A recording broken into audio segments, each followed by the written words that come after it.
Í salnum satt sakadómarinn við borð. Hann sagði við Sveik leið og hann kom inn: Jæja, þér eru þá herra Sveik. Hvernig lentu þér hingað? Það var óskublátt áfram og venjulegt, ansaði Sveik. Ég kom hingað undir leiðsögn lögregluþjóns eftir ég var ekkert upp á það komin að láta henda mér út af vitringahælinu án miðdegisverðar. Vitið bara hvað, herra Sveik, sagði sakadómari vingjarnlega. Hvers vegna ættum við að vera vafstra með yður hérna í Salmegötunni? Væri ekki betra að senda yður á aðallögreglustöðina? Já, yðar er valdið mátturinn og dýrðin eins og maður segir, ansaði Sveik. Það er ekki nema þægilegu spássitúr að labba á aðallögreglustöðina núna í kvöldsvalanum. Og allra besta ferðaveður ekki bera á öðru. Mér þykir vænt að við erum sammála, sagði sakadómarinn ánægður. En það er alltaf betra að útkljá málin á friðsamlegan hátt. Finnst þér ekki, herra Sveik? Já, ég hef alltaf verið mikið fyrir að ráðfæra mig við fólk, sagði Sveik. Ég skal aldrei gleyma vingjarnleikiðar, herra sakadómari. Sanniði bara til. Þegar hann hafði hneitt sig kurteislega fyrir sakadómaranum, gekk hann ásamt lögregluþjóni niður í varðstofuna og stundarfjórðungi seinna sjást Sveik á horninu á Jetsnagötunni og Karlstorginu ásamt lögregluþjóni sem bar heljarmikla skræðu undir hendinni með þýskri áletrun Arrestantenbuch. Á horninu á Spalenagötunni rákust þeir félagar á mikinn mannfjölda sem hafði hópast saman umhverfis stærðar tilkynningu. Þetta er tilkynning frá keisaranum stríðið, sagði lögregluþjónninn við Sveik. Ja, þetta var ég búinn að segja, sagði Sveik, en á vitviringahælinu hafa þeir ekki hugmynd það ennþá, enda þótt þeir ætti að hafa það frá fyrstu hendi. Hvað eigið þér við, spurði lögregluþjónninn. Af því að svo margir herforingjar eru lokaðir þar inni, sagði Sveik. Og þegar komað öðrum mannfjölda sem hnappaðist utan aðra tilkynningu, rópaði Sveik: Húrra fyrir Frans Jósef keisara! Þetta stríð skulum við vinna! Maður úr hópnum gekk í veg fyrir Sveik og keyrði hattinn niður fyrir augu hans. En loksins komst hinn góði dáti Sveikin hliðið á aðallögreglustöðinni. Ég endurtek það að við vinnum áreiðanlega þetta stríð, sagði Sveik með mannfjöldan sem hafði eldan leið og hann hvarf hliðið. 7. kafli. Sveik leysir gestaþrautina og snýr heim aftur. Skrifstofur rannsóknardómarans blés gustur framandi valds og mátti af því ráða að hve miklu leyti borgararnir óskuðu eftir stríði. Að undanteknum fáeinum mönnum sem synjuðu ekki fyrir að þeir væru sýnir þjóðar sem áttu að láta sér blæða fyrir áhugamál sem henni kom ekki við, var þar þéttsetið af skrifstofusjakölum sem báru ekki skín á annað en fangelsi og gálga og hugsuðu ekki annað en það hvernig ætti að hártoga lagagreinarnar. Jafnframt því yfirheyrðu þeir hinn ákærða með eitraði blíðu og hugsuðu vandlega hverja setningu. Mér þykir fyrir því, sagði einn af þessum bröndóttu sjakölum við Sveik þegar hann var leiddur inn, að þér hafi fallið aftur í okkar hendur. Við álítum að þér myndu bæta ráðiðar, en við höfum orðið fyrir vonbrigðum. Sveik kinkaði kolli til samþykkis og var svo sakleysislegur á svipinn að svo bröndótti horfði á hann spurnaraugum og sagði með þunga: Engin fíflalæti hér. Brátt varð hann þó aftur blíður á mannin og hélt síðan áfram. Okkur þykir vissulega fyrir því að þurfa haldiður í fangelsi og samkvæmt minni skoðun sekt yðar ekki mjög mikil, því að mann með yðar gáfnafar vafalaust auðvelt að afvegaleiða. En segi mér, herra Sveik, hver það sem færiður til að fremja þessi heimsku pör? Sveik ræsti sig og svaraði: Afsakið, En ég kannast ekki við nein heimsku pör. Það kannski ekki heimskulegt, herra Sveik, sagði rannsóknardómarinn í föðurlegum áminningartón, að þér, samkvæmt því sem lögregluþjónninn sem kom með yfir hingað sagði, stofnuðu til götu óeirða fyrir framan tilkynninguna stríðið sem límt upp á götuhorninu og æstuðu líðin með því að hrópa lifi Frans Jósef keisari, þetta stríð skulum við vinna. Ég gat ekki á mér setið, ansaði Sveik og horfði sínum sælu einfeldnis augum framan í rannsóknardómarann. Ég varð æstur þegar ég sá þá lesa tilkynninguna stríðið gersamlega hrifningarlaust, engin húrrahróp, alls ekki neitt, herra dómari.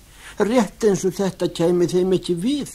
Þetta gat ég sem gamall hermaður 91. herdeild ekki hort á. Og svo hrópaði ég þessi orð og ég sannfærður að þér, ef þér hefðu verið í mínum sporum, hefðu gert því sama. Fyrst stríðið á annað borð verðum við að vinna það og við verðum að hrópa lifi keisarinn. Enginn getur haft mig ofan að því. Sá bröndótti leit á málskjölinn gersamlega yfirbugaður, þoldi ekki sakleysislegt einfeldnis augnar á Sveiks en sagði, ég get vel skilið hrifningu í þar, aðeins ef þér hefðu látið hann í ljósi við annað tækifæri.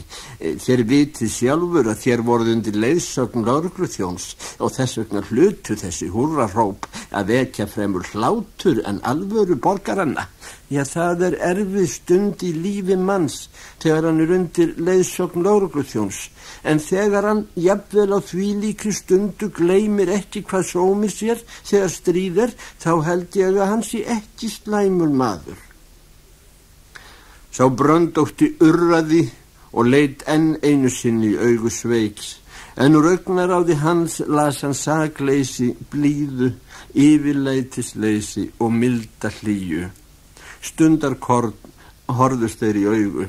Fjandinn hýrðiðu Sveik, sagði hinn skeggjaði skálkarhellir að lokum.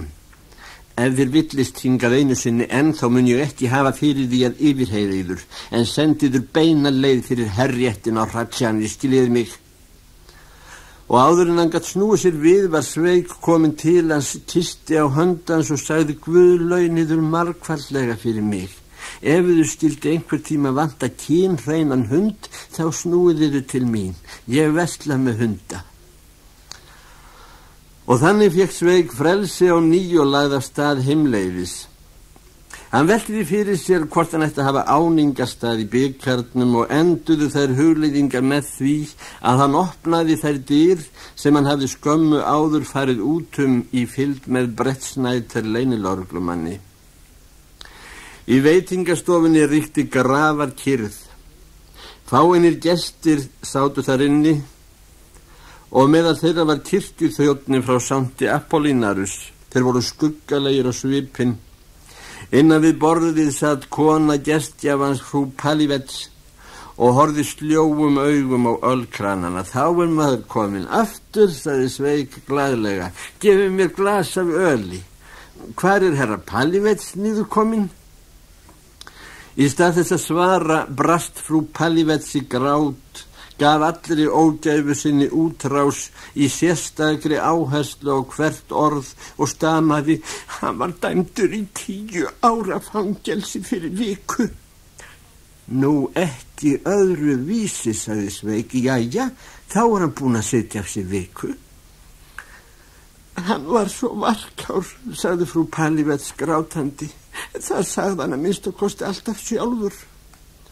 Gestirnir í veitingastofinni steinþögðu eins og andi Palivets sveimaði þar ennþá yfir ölkrúsunum og ámyndi þá gætni og varúð. Já, varkárnin móði samviskuseminnar, sagði Sveik leið og hann settist í borðið með ölglas fyrir framan sig, en í froðu kúfin upp af glasinu voru hólur eftir tárin sem frú Palivets hafði grátið ofan í ölið þegar hún barða fyrir Sveik. Tímarnir eru svoleiðis núorðið að maður verður að vera varkár. Í gær voru 2 jarðarfarir, sagði kirkjuþjónninn frá Sankti Apollínarus til þess að víkja talinu að öðru. Þá íst eitthvað dauður, sagði annar gestur, en sá þriðji bætti við. var það viðhafnargreftrun. Já, mér þætti gaman að vita, sagði Sveik, hvernig hermannagreftrunirnar verða í þessu stríði. Gestirnir stóð á fætur, borguðu og gengu hljóðir burtu. Sveik var einn eftir hjá frú Palivets. Því hefði ég ekki trúa, sagðan, að þeir dæmdu saklausan mann í 10 ára fangelsi. Ég hef heyrt áður að þeir hafi dæmt saklausan mann í 5 ára fangelsi, en 10 ára fullmikið af svo góðu. Þegar hann hafiði viðurkennt, sagði frú Palivets grátandi, þetta sem hann hafði sagt flugurnar og myndinar keisaranum, var þann að endurtaka það fyrir sakadómaranum. Ég var viðstödd réttarhöldin sem vitni, en hvernig átti ég að bera vitni þegar þeir sögðu mér að ég væri tengd manninu mínum og ég gæti því neitað að bera vitni. Ég var svo skelkuð yfir þessum tengdum að ég hélt að það gæti orðið nýtt kæruefni og neitað að bera vitni. Og hann, vestlingsmaðurinn, horfði þannig á mig að ég gleymi því aldrei. Og þegar þeir voru búin að dæma hann var það svo ruglaður að hann hrópaði lifi frjáls hugsun. Og kemur Brett Snyder þér ekki framar? Hann er komið tvisvar, svaraði kona gestjafans.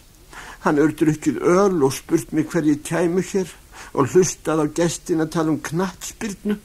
Þegar þeir sjá hann talaðir aldrei hann að knattspyrnu og hann að ganga vitinu. Allan þennan tíma hefur hann ekki getað lokkað nema einn mann í gildruna, veggfóðrara frá Pritsnigötu. Þetta kemur með æfingunni, sagði Sveik, var þessi veggfóðrari heimskur. Svona álíka á maðurinn minn, svaraði hún grátandi. Hann spurði hann hvort hann vildi skjóta á serbana, en hann sagði að hann kynni ekki að skjóta, nema einu sinni hefði hann að tilviljun hitt kórónuna á peningi þegar hann var að æfa sig í skotskemmu. Þá heyrðum við að Brett Snyder sagði leið og hann tók upp vasabókina sína, sjáum til, þetta er líka móðgun við keisaran. Og svo fór hann leiðar sinna með veggfóðraran frá Pritsnigötu og hann kom ekki aftur. Það kemur enginn aftur, sagði Sveik, gefðu mér rom. Sveik var með annað staupi fyrir framan sig þegar Brett Snyder lögregluþjónn kom inn. Þegar hann hefði skímað veitingastofuna gekk hann til Sveiks, bað öl og beið eftir því hvað Sveik segði. Sveik tók dagblað og fór að lesa auglýsingarnar á öftustu síðu. Sjáum til. Čimpera í Straskov í Ratsnives vill selja bíli sitt á samt 13 tunna landi, skóli og járnbrautir í nágrenninu. Brett Snyder var taugaóstyrkur og drap fingrum á borðið. Loks sneri hann sér að Sveik og sagði, ég er hissa á því að þér skulið hafa áhuga á búskap, herra Sveik. Ó, er það þér, sagði Sveik og rétt honum höndina. Ég þekkti þér ekki strax, ég er svo gleymin. Ef mér skjöplast ekki því meir, sáumst við síðast á lögreglustöðinni. Hvað hafið þér haft fyrir stafni síðan? Komið þér oft hér?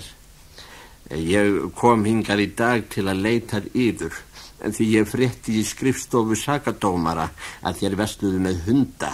Mér vantar snotran rottuhund. Það ætti að verða einhver ráð með það, sagði Sveik, á það að vera fullorðin hundur eða bara hvolpur. Það er víst best að hafa það fullorðin hund, sagði Brett Snyder. Það á þú víst ekki að vera lögregluhundur, spurði Sveik, einn af þeim sem geta rætið spor og þefað upp í glæpamenn. Ég þekki slátrara Jevrósovitsa sem á einn slíkan og hann beitur honum fyrir vagnin sinn. Ég sá hundur hefur sem að þau segi lent á rangri hillu. Hann má ekki bíta, sagði Brett Snyder rólegur en ákveðinn. Þá verður hann víst að vera tannlaus, sagði Sveik. Ég þekki Gestjava Djevitsi sem á einn. Mig vantar á rottuhund, sagði Brett Snyder gersamlega ruglaður, því að hann bar fremur takmarka skinnbragð á hunda. Og ef lögreglustjórinn hefði ekki gefið honum skipun, hefði hann aldrei lagt af stað í þessa hundaverslun. En skipunina var ekki hægt að misskilja. Hann átti að kynnast hundaverslun Sveiks og komast að því hvort óhægt væri að trúa honum fyrir penningum til hundakaupa. Það eru til stórir og litlir rottuhundar, svaraði Sveik. Ég veit 2 litla og 3 stóra, Alla 5 hægt að taka í kjöltu sína. Ég mæli með þeim öllum. Það væri fullmikið handa mér, sagði Brett Snyder, en hvað myndu þeir kosta? Allt undir stærðinni komið, hann sagði Sveig, allt undir stærðinni komið, ef það öfugt með rottuhunda og kálfa, því minni sem þeir eru, því dýrari. Ég að hugsa einn af stærri tegundinni, sem árvakur, sagði Brett Snyder, sem var hræddur að þurrausa sjóð ríkislögreglunnar sem hafður var til að kosta leyniþjónustuna. Ágætt, sagði Sveig, þá stærri getið þið fengið fyrir 50 krónur stykkið og ennþá stærri fyrir 45.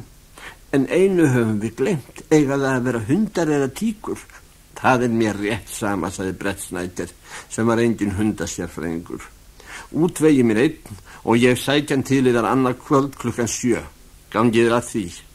Það ákveðið mál, svaraði Sveig þurrlega, en ég neyðist til að biðja þér 30 króna forgreiðslu.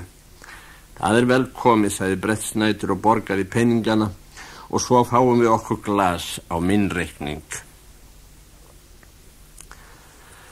Þegar þeir höfðu drukkið 5 glös, sagði Brett Snyder Sveig að hann þyrfti ekki að vera hræddur því að hann væri ekki í þjónustu í dag og óhætt var að tala við sig pólitík.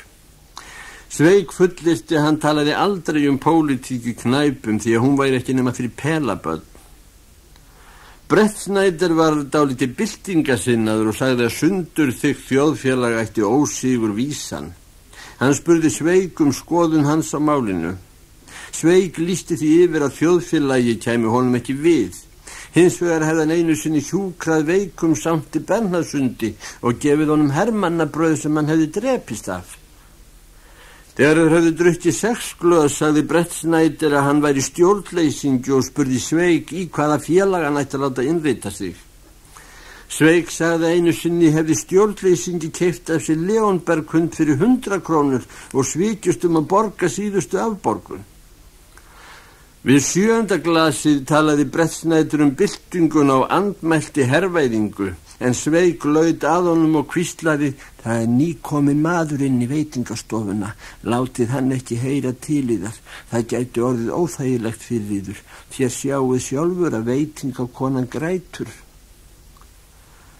Það voru orða sönnu, frú Pallivet satt á stóli bak við veitingaborðið og grét. Af hverju eru þér að gráta, frú Pallivet, spurði Brett Snyder. Eftir 3 mánuði vinnum við stríðið og þá verður öllum gefnar upp sakir. Maðurinn eða kemur heim og þá gerum við okkur glaðarstund hér í veitingastofunni. Haldið þér ekki líka að við vinnum, spurði hann og sneri sér að Sveig. Af hverju þurfum við alltaf að vera jórtra á þessu, spurði Sveig. Við vinnum og þar með punktum og basta, en nú verð ég að fara heim. Sveig borgaði reikning sinn og hélt af stað heimleiðis til gömlu þjónustuna sinnar frú Müller, sem var mjög skelkuð þegar hún sá að maðurinn sem opnaði hurðina með lykli var engin annar en Sveig. Ég átti ekki von á að þér myndi koma heim fyrir en eftir mörg ár, herra Sveig, sagði hún að sinni meðfættur hreinskilni. Af tómum brjóstgæðum hef ég leyft dyraverði frá næturkrá að búa hér, því að hér hefur verið gerð húsrannsókn 3 sinnum. Og þar þeir fundi ekki neitt, sögðu þeir að þér væru glataður maður því að þér væri svo slungin. Sveig fullvissaði sig strax að ókunni maðurinn hafði komið sér mjög vel fyrir. Hann svaf í rúmi Sveigs og var jafnvel svo kurteis að láta sig nægja hálft rúmið. Hinn helmingin hafði hann eftirlátið síðherðri kvenpersónu sem í þakklæti skyni svaf með hendurnar hálsinn á honum, en umhverfis rúmið voru karlmanns og kvennærföt á ringulreið. Af þessu mátti ráða að dyravörðurinn frá næturkranni hafði verið í góðu skapi þegar hann kom heim ásamt næturgesti sínum. Herra minn, sagði Sveig og hristi rúmþjófinn óþyrmilega. Gæti það því að koma ekki of seint til hádegisverðar? Mér þætti mikið fyrir því ef mig erði sagt að ég hefði rekið yfir út á þeim tíma sem hvergi hægt að fá hádegisverð. Dyravörðurinn frá næturkránni var mjög syfjaður og það leið á löngu áður en honum var það ljóst að eigandi rúmsins var komin heim og krafðist hvílu sinnar. En hann hótaði öllu illu og reyndi að sofa áfram. Sveik týndi upp fötin hans, bar þau á rúminu og sagði hann hafði hristan duglega: ef þér klæðið yður ekki skal ég fleygjuður út á götu eins og þér eruð áður komin. Það væri miklu þægilegra fyrir yður að fara hérna í fötunum. Ég ætlaði að sofa til klukkan 8 í kvöld, sagði dyravörðurinn úrillur meðan að smeygði sér í buxurnar. Ég borga þessari konu 2 krónur á dag fyrir rúmi með þeim að réttindum að mega hafa með mig stelpur frá kránni. Farðu á fætur, María. Þegar hann var að hnýta á sig bindið var hann búinn að ná sér svo að hann fullvissaði Sveikum að næturkráin Mimósa væri hið virðingarverðasta öldurhús og þangað kæmu einungis konur með lögregluvegabréf í fullkomnu lagi og hann bað Sveik að líta þar inn við fyrsta tækifæri. En fylgikona hans var ekki út af eins hrifin af Sveik og kallaði hann ýmsum óviðurkvæmilegum nöfnum. Þegar skötuhjúin voru farin ætlaði Sveik að fara að taka til ásamt frú Müller, en það var ekki annað eftir af henni en pappírsblað sem hún hafði hripað á fáeinar línur, þar sem hún gaf til kynna sálarástand sitt út af hinum slysalega atburði viðvíkjandi rúmi Sveiks. Fyrirgefi mér, herra Sveik, ég fæ aldrei að sjá yður framar, ég fleygi mig nefnilega út gluggan. Hún stendur ekki við það, sagði Sveik og beið þolinmóður. Eftir hálftíma kom hinn ógæfusama frú Müller lúpulegin í eldhúsið og af augnaráði hennar mátti ráða að hún væntu huggunar orða af vörum Sveiks. Ef þér ætlið að fleygjuður út gluggan, sagði Sveik, þá farið inn í stofuna. Ég búinn að opna gluggan. Ég vil ekki ráðleggjuður að fleygjuður út eldhúsgluggan því að þá komið niður í garðin og getið eyðilagt rósarunna og verðið svo að borga þá. Úr stofuglugganum svífið eins og engill niður á gangstéttina og ef þið verðið heppin þá hálsbrjótið yður, en verðið hins vegar óheppin þá hafið þið ekki annað upp úr þín en að brjóta öll rifin og útlímina og þá verðið þið að borga sjúkrahúsvist. Frú Müller fór að gráta, gekk hægt inn í stofuna og lokaði glugganum og þegar hún kom aftur sagði hún: það súgur og hann óhollur fyrir giktveika. Svo fór hún að búa með rúmið og vandaði sig venju fremur og þegar hún kom aftur inn í eldhúsið sagði hún með grátreim í röddinni: hvolparnir 2 sem voru hérna út í garðinum eru dauðir og samt Bernhardshundurinn fór burtu þegar þeir gerðu húsarannsóknina. Ó, Jesús María, hrópaði Sveik, sá getur sveimi lent út á galiðinni. Lögreglan vafalaust að leita að honum. Hann beit í fótinn á einum lögregluþjóninum þegar hann var dreginn undan rúminu við húsarannsóknina, hélt frú Müller áfram.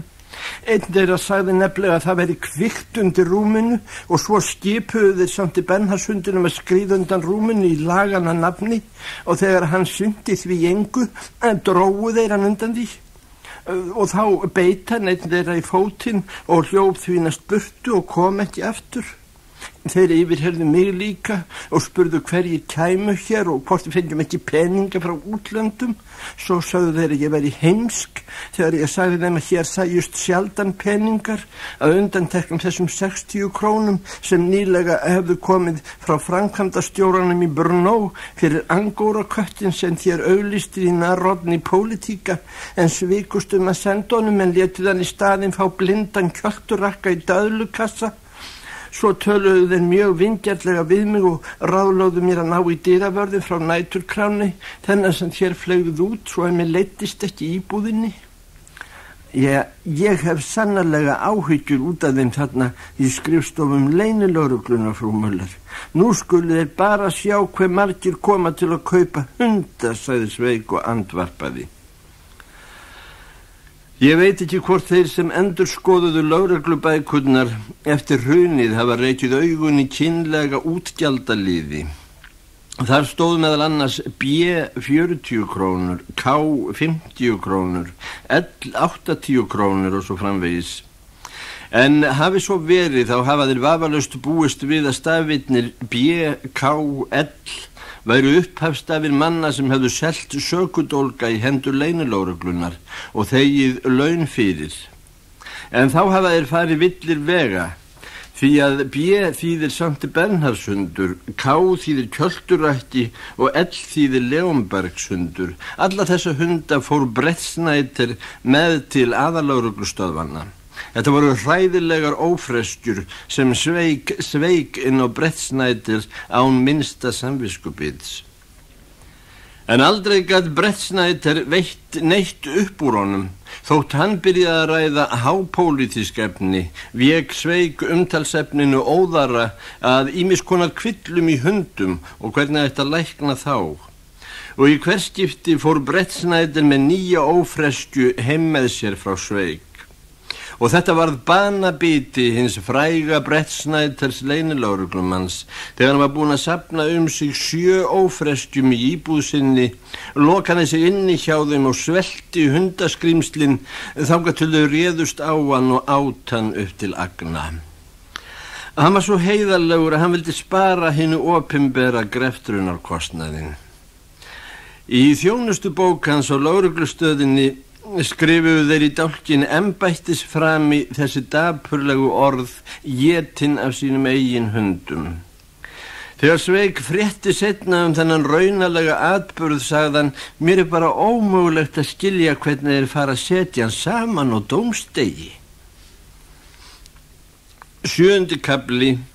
Sveik fer í stríð. Það leyti sem skógarnir við Rapfljótið í Galísíu urðu vitni þess að austurísku herirnir flýðu yfir Rap og þegar austurísku herdeildirnar í Serbíu voru flengdar ein af annari eins og þeir áttu skilið, datt austuríska hermálaráðuneytinu í huga nú yrði Sveik að koma til skjalanna og bjarga einveldinu úr klípunni. Þegar Sveik var tilkynnt að hann ætti að koma til læknisskoðunar á Strelecki ey, eftir viku stóð svo á að hann lá í rúminu í einu gigtarkastinu. Frú Müller var að hita honum kaffi fram í eldhúsinu. Frú Müller, hrópaði Sveik úr rúmi sínu. Frú Müller, komiðu snöggvast hingað inn. Þegar þjónustustúlkan staðnæmdist við rúmstokkin, sagði Sveik með mestu rósemi, fáðu þið sæti, frú Müller. Rödd hans var hátíðleg og leyndardómsfull. Þegar frú Müller hefði fengið sér sæti, reis Sveik upp í rúminu og sagði, ég fer í stríð. Jómfrú María, hrópaði frú Müller, og til hvers? Til að berjast, ansaði Sveik með grafarraust. Það lítur illa út fyrir Austurríki núna. Öðru megin eru þeir nú komnir inn í Kraká og hinu megin inn í Ungverjaland. Mönnum okkar hefur verið slátrað eins og alíkálfum og þess vegna er ég nú kvaddur í herinn. Ég las líka fyrir yður í blaðinni í gær að föðurlandið okkar væri sorta sveipað. Já, en þér getur ekki hreyft yður. Það gerir ekkert til, frú Müller. Ég ekki í litlum vagni. Kökusalinn á horninu þér vitið á eitt slíkan vagn. Fyrir nokkrum árum ók hann afa sínum lömuðum og geðveikum í þessum vagni þegar hann þurfti að fá sér hreint loft. Þér verðið að aka mér í þessum vagni, frú Müller. Frú Müller brast í grát. Á ég ekki að sækja læknin, herra Sveik. Þér farið ekki í fet, frú Müller. Ég er fullkomlega boðlegt fallbyssufóður, já, undan teknum fótonum. Og þegar útlitið er svona svart verður sér hver kriplingur að vera á sínum stað. Ljútið við að hita kaffið eins og ekkert sé. Og meðan frú Müller æst og grátandi heldu upp á könnuna söng góðidátinn Sveik í rúminu. Vindiskrets, herforingi og hinir hófu stríðen voru furðu linir. Hæ hopp, sa. Frú Müller þaut út og hljóp eftir lækninum. Hún kom aftur á klukkutíma liðnum en þá var Sveik sofnaður. Hann vaknaði við það að maður sem var vel í skinn komið hélt hendinni á enni hans og sagði, verið ekki hræddur, ég er Pavek læknir frá Vinorradi, rétti mér höndina, setið þér þennan hitamæli undir höndina, svona reykið út úr yður tunguna, betur, úr hverju dóu foreldrar í þar. Og þannig fór að meðan yfirvöldin í Vínarborg óskuðu eftir því að allar austurísku þjóðirnar sýndu fórnfýsi og hollustu, skipaði Pavek læknir Sveik að taka inn bróm, án þess að taka tillit til föðurlands hollustu hans og ráðlagði hinum hugprúða hermanni Sveik að hugsa ekki stríð, liggi marflatur og veri rólegur, ég kem aftur á morgun. Þegar hann kom daginn eftir spurði hann frú Müller fram í eldhúsinu hvernig sjúklingnum liði. Minnist ekki á það, herra læknir, sagði hún raunamætt, honum hrakar. Í nótt söng hann með leyfi að segja austuríska þjóðsöngin þegar hann fékk gigtarköstin. Pavek læknir sá sig tilneyddan að fyrirskipa tvöfaldan brómskamt við þessu síðasta löghlýðniskasti sjúklingsins. Á þriðja degi tilkynnti frú Müller að ekki hækkaði hagur Strympu. Í gærkvöldi heimtaði hann landabréf yfir hernaðarsvæðið, herra læknir, og í nótt var hann viti sínu fjær og hélt að Austurríki myndi vinna stríðið. Og tekur hann inn skammtana nákvæmlega eftir lyfseðlinum að hann hefur ekki gert boð eftir yður ennþá, herra læknir. Þegar Pavek læknir hefði hellt úr skálum reiði sinnar yfir Sveik, fór hann leiðar sinnar og fullvissaði sjúklingunum að hann skyldi aldrei framar hjúkra manni sem hafnaði læknishjálp hans og brómi. Nú voru aðeins 2 dagar þangað til Sveik átt að mæta við læknisskoðunina. Þennan tíma notaði Sveik til viðeigandi undirbúnings. Í fyrsta lagi senda hann frú Müller til þess að kaupa einkennishúfu og því næst senda hann hana til kökusalans á horninu til þess að fá lánaðan vagnin sem kökusalinn hefði á sínum tíma ekið afa sínum lömuðum og geggjuðum í þegar hann þurfti að viðra sig. Svo datt honum í huga að hann þyrfti að fá sér hækjur. Til allrar hamingju að hafði kökusalinn líka geymt hækjurnar til minningar afa sinn. Nú vantaði hann ekkert annað en blómvönd. Frú Müller útvegaði hann, en hún hefði síðustu dagana verið á sífelldum þönum, var orðin áberandi mögur og var sígrátandi. Og þennan eftirminnilega dag sást átakanlegt dæmi þjóðhollustu á götunum í Prag. Gömul kona ýtti á undan sér vagni sem í sat maður með dátahúfu og sveiflaði hækjum. Í horninu á frakkakraganum reykti sér stór og marglitur nýliðablómvandur og þessi maður rópaði í sífellu leið og hann sveiflaði hækjónum til Belgrad, til Belgrad. Á eftir honum gekk stór hópur manna og stöðugt bættust fleiri við. Fáeinir höfðu strax safnast saman fyrir framan litla húsi sem Sveik lagði af stað frá í herleiðangursinn. Sveik sá að lögregluþjónarnir sem stóðu á krossgötunum heilsuðu þegar hann ók framhjá. Á Václavtorginu var fjöldinn umhverfis vagn Sveiks orðin mörg 100 manns og í Krakárgötu réðist mannfjöldinn á þýskan stúdent sem stóð þar með stúdentshúfu á höfðinu og hrópaði til Sveiks: Húrra, niður með serbana! Við hornið á Votitskóvagötu réðist lögreglan á hópinn og dreifði honum. Þegar Sveik sýndi lögreglu hverfistjóranum það svart á hvítu að hann ætti að mæta hjá herlækninum þennan dag, varð hann dálítið sauðarlegur á svipinn. Og til þess að koma í veg fyrir allar götu óeirðir lét hann 2 lögregluþjóna fylgja vagni Sveiks til Streletskís. Þennan viðburð stóð eftirfarandi klausa í blaðinu Praski Úrsjedni Nóvini. Föðurlandsást kriplingsins. Fyrripartin í gær sáu vegfarendur á aðalgötunum í Prag atburð sem á þessum alvarlegu tímum ber fagurt vitni tryggð og trúfesti svona þjóðarvorrar gagnvart hinu gamla einveldi.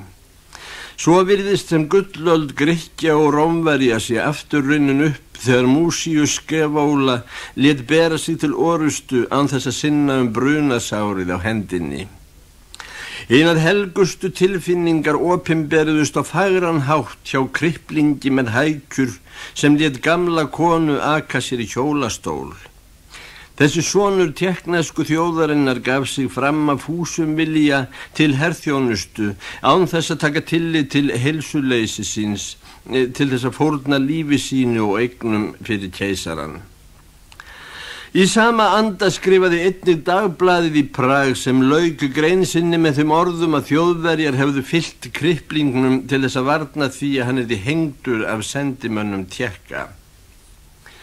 Enda þótt þessi virðulegu blöð gæti ekki fundið fegurra fordæmi en þennan Krippling var nefnd herlæknanna ekki á sama máli. Að minnsta kosti Bauze yfirlæknir. Hann var miskunnarlaus náungi sem hélt að allir væru á sviksamlegan hátt að reyna að losna við herþjónustuna, vígstöðvarnar, kúlurnar og handsprengjurnar. Viðlag hans var þetta: allir Tékkar eru skrópagemlingar. Einn maður var svo heppinn að deyja í höndunum á honum og þegar Bauze hafði fullvissað sig að maðurinn var raunverulega steindauður og hrópaði hann: berið skrópagemlingin burtu. Og þennan minnisverða dag stóð Sveik frammi fyrir honum og huldi blygðun sína eins og feiminn úlingur með hækjónum sem hann studdi sig við. Þetta nú ekki algengt fíkjublað, sagði Bauze. Svona fíkjublöð höfðu þeir ekki í paradís. Liðþjálfinn leit í blöð fyrir framan sig og sagði: rekin úr herþjónustu sækir heimsku. Og hvað að yður fleira? Spurði Bauze. Yðar þjónustu reiðubúin.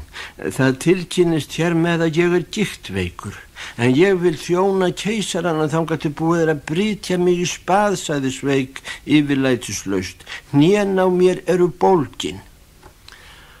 Bauze horfði reiði þrungnum augum á góðadátan Sveik og öskraði: þér eru skrópagemlingur. Og leið og hann sneri sér að liðþjálfanum sagði hann með ískaldri ró: en taki þennan náunga fastan samstundis. Tveir hermenn með brúnum byssustingjum leiddu Sveik til herdeildarfangelsisins. Sveik studdi sig við hækjurnar og varð þess var sér til skelfingar að gigtin færðist í aukana. Þegar frú Müller sem hafði beðið úti fyrir hjá vagninum sá Sveik milli hermannanna fór hún að gráta, tók til fótanna og skildi vagnin eftir án þess að hirða hann frekar. Það blikaði á byssustingina í sólskininu og þegar Sveik gekk fram hjá líkneskjunu af Radetski snér hann sér að mannfjöldanum og hrópaði: til Belgrad, til Belgrad! Og Radetski marskálkur horfði dreymandi augum á hann á stalli sínum og eftir góðadátanum Sveik sem hélt áfram með nýliða blómvönd í hnappagatinu og studdist við hækjur. En virðulegur hermaður tilkynnti mannfjöldanum að það væri liðhlaupi sem hermennirnir leiddu á milli sín.